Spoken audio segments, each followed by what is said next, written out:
Hi, I'm Christina, and this is a book review of The Glass Hotel by Emily St. John Mandel. So this is what I would call a contemporary fiction novel. It was published in 2020 and it's my third book by this author. I read Sea of Tranquility first, which I absolutely loved. I gave it 5 stars, and then I read Station 11, which I also absolutely loved, and I gave it 5 stars.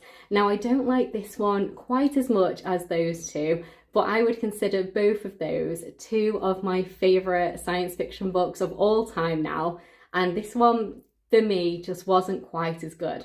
But I still enjoyed it and I'm still going to give it 4 stars, so let me tell you a little bit about it. So I would say that there's 3 main characters in this story. We have Vincent, we have her half-brother Paul, and we have a man called Jonathan. So this story really covers quite a few different times, and we jump around in time and place quite a lot. Now, I would say at the very beginning of the story, I was quite intrigued. We meet Vincent and we meet Paul, and they're half siblings. And Vincent's mother has recently passed away, and Paul is 5 years older than her. And we just kind of see what they're like as they're kind of a child and a young adult. And we see a little bit more of Paul's backstory too. And then we see them again in the future, and they're both working in a hotel. Vincent is a bartender and Paul is kind of the night watchman. And things happen at the hotel. And then we also see a character called Jonathan, and he is the owner of the hotel, and he meets Vincent there when she's the bartender, and lots of different things unfold. So I would say I went into this story expecting a science fiction novel, purely because Station 11 is obviously a post-apocalyptic pandemic novel, and then Sea of Tranquility is also science fiction. It's time travel and playing with time. Whereas this one, not so much. There are definitely some kind of science fiction elements in it. There's a little bit of a paranormal aspect, like spirit kind of aspect that we could consider, ghosts. But apart from that, it's not particularly science fiction. I would definitely say it's more kind of contemporary fiction, literary fiction. So I was expecting the science fiction twist quite a lot, and that's just not what that book is. So a lot of this book is really based around a specific crime that happens in New York, and I don't want to tell you too much about the crime. When you actually read the back of the book, I think it gives quite a lot away, so I won't want to say too much about what happens, but on the back of the book it tells you exactly what happens to some of the characters and exactly what the crime is. But I don't want to ruin that for you, so I'm not going to say what it is. But a large part of the book is spent dealing with this crime and the person involved, and then the people who are also involved as the victims, and also the other perpetrators of the crime, the people who are kind of the employees in this crime. So that's not really what I was expecting from this book. I wasn't expecting to read a book with this as the centre, especially with it being called The Glass Hotel. I thought a much larger portion of the book was going to be based around the hotel where those 2 characters both worked, and obviously Jonathan owns the hotel. But I would say the part in the hotel is actually a very small part, an important part, because obviously it's where all the characters meet for the first time. And on the night that you meet all these characters in the hotel, someone graffitis the window with "Why don't you eat broken glass?"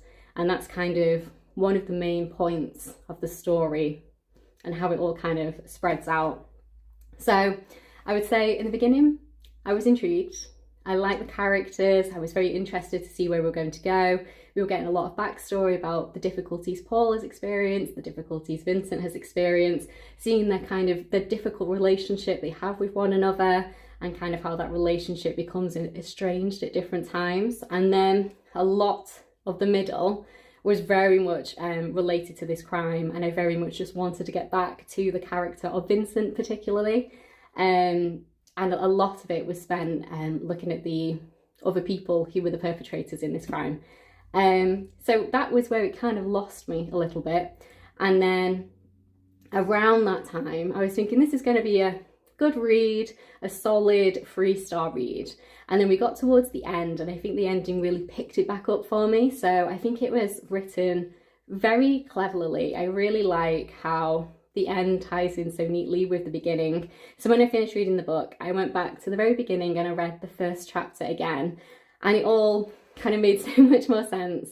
And I just thought that she'd done that so incredibly well that I hadn't even realised what she told me and what she'd done until near the end, and I hadn't read the back of the book, so none of that was spoiled for me.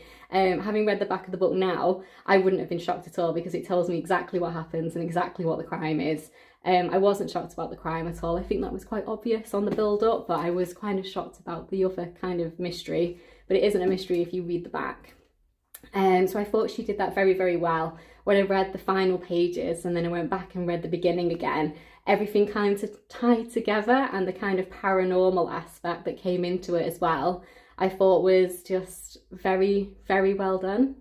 And yeah, so after I'd read that bit, I decided to give this book 4 stars just because that was written so well, and I love the way that she kind of tied that all together, and I definitely think it was more than a 3-star read. I wanted to hear more about Vincent as a character, and I would have been happier if she was the kind of central focus of the story rather than the crime itself being the central focus of the story, because I did feel it kind of losing me a little bit the more that we explored the crime, because I very much wanted to get back to Vincent as a character. I do think she's the most interesting character in this book, and I think watching her journey through her life is so interesting and so unique. And like you say, the way in which the end tied in with the beginning was really, really brilliant. And that's definitely what made me raise my star rating from a 3-star to a 4-star. So I think she writes really beautifully, she does. I really do enjoy her writing style. But yeah, just a little bit of a shame for me that I don't think this book is quite what I was expecting it to be, and just isn't as good as the other two for me, but I did still enjoy it.